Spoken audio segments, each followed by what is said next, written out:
వి gold trusted gold buyers తాకట్టులో ఉన్న బంగారాన్ని విడిపించి ఈ రోజు ఉన్న మార్కెట్ ధరకే కొనబడును. మరిన్ని వివరాలకు సంప్రదించండి 77107720. ప్రధాన సమస్య వెంకటాపురం టు భద్రాచలం ప్రధాన రహదారి సమస్య. ఈ రహదారికి వంతెన కూలిపోయి 10 నెలల కాలం. ఈ 10 నెలల కాలంలో ప్రభుత్వం అధికారులు గాని, ఈ జిల్లాలో ఉన్న ముగ్గురు మంత్రులు గాని ఎవరో కూడా దాన్ని పట్టించుకున్న దాఖలాలు. ఇప్పుడు వర్షాకాలం రాబోతా ఉంది. ఇంకొక 15 రోజులు వస్తే వర్షాలు వస్తాయి. ఆగస్టు వస్తే వరదలు వస్తాయి. మరి ప్రధాన రహదారి భద్రాచలం నుంచి ఎవరైనా పేరూరు దాకా పోవాలన్నా, లేకపోతే అటు మహారాష్ట్ర పోవాలన్నా, ఛత్తీస్గఢ్ పోవాలన్నా, ఎక్కడ పోవాలన్నా కూడా ఇదే ప్రధాన రహదారి. ఇది పోతేనే చీమ పుట్టిన ప్రభుత్వం రేపు ప్రజలకు ఏం చేస్తుంది అనేది ప్రజలు ఆశ్చర్యపోతారు. ఈ వంతెన దగ్గర వాస్తవంగా తెలుసో తెలియకో రాత్రిపూట వచ్చి 5 యువకులు చచ్చిపోయారు. వాళ్ళ భార్య పిల్లలకి వాళ్ళ తినడానికి తిండి లేదు. దాన్ని ఎట్లా చచ్చిపోయారు ఏంటి అనేది ఎంక్వైరీ కూడా చేయని పరిస్థితి ఇక్కడ ఉన్న ప్రభుత్వం యొక్క అధికారుల యొక్క అందుకని ఇవాళ మనం తక్షణమే ఈ రోడ్డు మీద కూర్చుని అయినా సరే మనకున్న హక్కును సాధించుకోవడం కోసం మనం ప్రయత్నం చేస్తే పోలీసు అధికారులు వచ్చి దాన్ని అడ్డుకున్నా మనమే పెద్ద బాధపడలేదు. ఎందుకంటే వాళ్ళ పద్ధతులు వాళ్ళు వచ్చారు. కానీ ఇప్పుడు ఆయన ఒక మాట చెప్పారు, ఏ గారు 22వ తారీఖు నాటికి నామినేషన్ వేశారు, టెండర్ అయింది, 22కి పని మొదలు పెడతారని చెప్పారు. 22న పని మొదలు పెట్టకపోతే 25న మళ్ళీ దిగ్బంధనం జరుగుతుంది. ఇక్కడ జరుగుద్ది ఖచ్చితంగా. 26వ తారీఖు నాటు రోడ్డు ఇబ్బంది ఒక్కటి కాదు, బీఆర్ఎస్ పార్టీ కార్యకర్తలు లేకపోతే ఇక్కడ ప్రజలు ఎవరైతే ఇబ్బంది పడుతున్న వాళ్ళందరినీ సమీకరించి ప్రధాన రోడ్ల మీద, రహదారుల మీద కూర్చోబెట్టి ఒక 10 ప్రధాన సమస్యలు ఉన్నాయి ఈ నియోజకవర్గంలో. లేకపోతే ఈ నియోజకవర్గంలో కాదు, ఈ జిల్లాలోనే ప్రధాన సమస్యలు 10. వాటన్నిటికి పరిష్కారం కోసం ఖచ్చితంగా దిగ్బంధనం చేస్తాం. ఇక్కడేం పోరాటం రాదు, ఇక్కడ ఎవడు పట్టించుకోడు.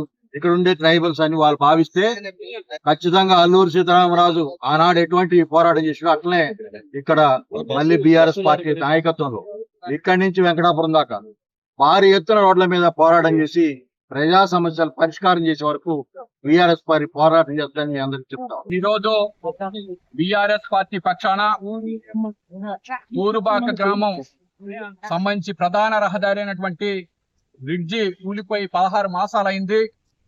ఈ నిర్మాణం చేపట్టకుండా ప్రభుత్వ ఉన్నతాధికారులు, మంత్రులు ఈ సమస్యను పట్టించుకోకుండా అనేక దఫాలుగా మెమోరాండం ఇవ్వడం జరిగింది, విజ్ఞప్తి చేయడం జరిగింది. అయినా కానీ కాంగ్రెస్ పార్టీ ప్రభుత్వం, ముఖ్యమంత్రి రేవంత్ రెడ్డి గారు ఈ జిల్లాలో ఉన్నటువంటి 3 మంత్రులు పట్టించుకోకుండా నిమ్మక నీరెట్టినటువంటి కనబడతా ఉంది. ఈ యొక్క ప్రధాన రహదారి భద్రాచలం మొదలుకొని వాజేడు వరకు కూడా అనేక రకాల వాహనాలు ఇతర అవసరాల కోసం నిత్యం రద్దీగా ఉండేటటువంటి ప్రధాన రహదారి కూలిపోయి 15 మాసాలు అవుతున్నా గానీ కూలిపోయిన తర్వాత 5 మనుషులు ఇదే రహదారి మీద ఇదే బ్రిడ్జి దగ్గర చనిపోవడం జరిగింది.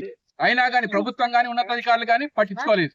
కనుక ఈ రోజు బీఆర్ఎస్ పార్టీ పక్షాన ఈ యొక్క ప్రజా సమస్యలపై తక్షణమే బ్రిడ్జి నిర్మాణం చేపట్టాలని చెప్పేసి పెద్ద ఎత్తున ఆందోళన చేయడం జరిగింది. ఈ ఆందోళన పోలీసు ఉన్నత అధికారులు వచ్చి మీకు తక్షణం ఈ నెల 25వ తారీఖు తర్వాత ఖచ్చితంగా నిర్మాణం చేపట్టడానికి మేము చర్యలు తీసుకుంటామని చెప్పేసి హామీ ఇవ్వడం జరిగింది. భద్రాచలం ఏఎస్పీ గారు, దుమ్మకొండ సిఐ గారు వారికి విజ్ఞప్తి చేస్తున్నాం. మీరు ఏదైతే ఇచ్చారో హామీ, ఇంత 100లాది మంది ప్రజల తరఫున ఇచ్చిన హామీని అమలు చేయాలి. లేకపోతే మళ్ళీ యొక్క ఆందోళన దశల వారి ఆందోళన కార్యక్రమం ఉంటుంది. తప్పకుండా ఈ బ్రిడ్జి నిర్మాణం చేపట్టేంత వరకు కూడా బీఆర్ఎస్ పార్టీ వదిలిపెట్టదని చెప్పేసి తెలియజేసుకుంటున్నాం. ఈ రోజు దుమ్మగూడెం మండలం తూరుబాక గ్రామం వద్ద దాదాపు సంవత్సర కాలంగా కాంగ్రెస్ ప్రభుత్వ నిర్వాహకంతో ఈ రాష్ట్ర ప్రభుత్వంలో ఇసుక దోసుకోవడం కోసం, ఎలాది క్యూబిక్ మీటర్ దోసుకోవడం కోసం ఇసుక లారీలకి కాంగ్రెస్ ప్రభుత్వం దగ్గరుండి పంపించి ఈ కలవట్లు కొలగొట్టింది. ఈ నేపథ్యంలోనే ఇక్కడ జరుగుతా ఉంది. కాబట్టి మేము అడుగుతా ఉన్నాం, గత సంవత్సరంన్నర కాలంగా 16 నెలల కాలంగా ఈ కలవట్లు కుంగిపోయి ఇప్పటికి దాదాపు 5 మంది ప్రాణాలు కోల్పోయి అనేక మందికి కాలు తిరిగి హాస్పిటల్ పాలైనా కూడా ఈ ప్రభుత్వం కనిపించట్లేదు. ఈ నేపథ్యంలో మేము అడుగుతా ఉన్నాం, ఇప్పటికీ 16 నెలల కాలంలో ఈ రోడ్డు మీద ఎవరో ఎమ్మెల్యే గారు పోయారు, ఎంపీ గారు పోయారు, కలెక్టర్ గారు పోయారు, మంత్రి గారు పోయారు, అందరూ పోయారు. కానీ ఈ రోడ్డు చూసుకుంటూ పోయారు తప్ప ఈ రోడ్డు పరిష్కారానికి న్యాయం చేయలేదు. అందుకనే బీఆర్ఎస్ పార్టీ ఆధ్వర్యంలో నియోజకవర్గ పార్టీ నాయకులు రావులపల్లి రామప్రసాద్ గారు, మాదే రామకృష్ణ గారు, మిగతా దుమ్మగూడెం మండల పార్టీ కమిటీ ఆధ్వర్యంలో ఒక పెద్ద ఎత్తున ఆందోళన ఈ ప్రాంతంలో చెప్తే ఈ అధికారులు ఇప్పుడు ఏఎస్పీ గారు, సిఐ గారు వచ్చి ఆందోళన విరమింపజేశారు.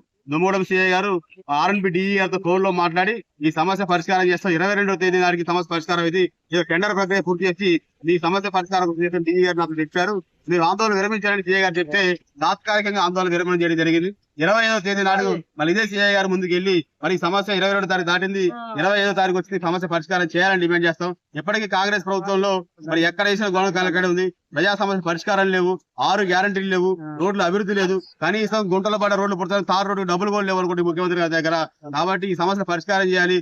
ఏజెన్సీ ఏరియాలో కనీసం అనేక వర్షాకాలం వస్తాయి, గోదావరి వస్తది, ఎక్కడో గిరిజన గ్రామాల్లో ఆదివాసీ గుడాల్లో ఒక పేదవాడికి కడుపుల నొప్పు ఆరోగ్యం బాగాలేకపోతే భద్రాచలం వెళ్దామంటే అంబులెన్స్లు పడడం కూడా రోడ్లు సరిగ్గా లేని పరిస్థితి ఈ కాంగ్రెస్ ప్రభుత్వం దృష్టిలో ఉంది. కాబట్టి ఖచ్చితంగా ఈ ప్రభుత్వం ఆలోచన చేయాలి. ఏజెన్సీ ఏరియాను పట్టించుకోకపోతే భవిష్యత్తులో ఈ కాంగ్రెస్ పార్టీకి ఇక్కడ నుంచే భద్రాచలం నుంచే పత్రం తప్ప తెలియజేస్తూ ఈ ప్రభుత్వం ఇప్పటికైనా సమస్య పరిష్కారం చేయకపోతే కలవట్టు ఇవ్వకపోతే ఇప్పటికే 5 చనిపోయిన వాళ్ళ శాపం, వాళ్ళ కుటుంబాల శాపం ఈ ప్రభుత్వానికి ఖచ్చితంగా తెలియజేస్తాం. For latest updates on India Pakistan, download our TV Live app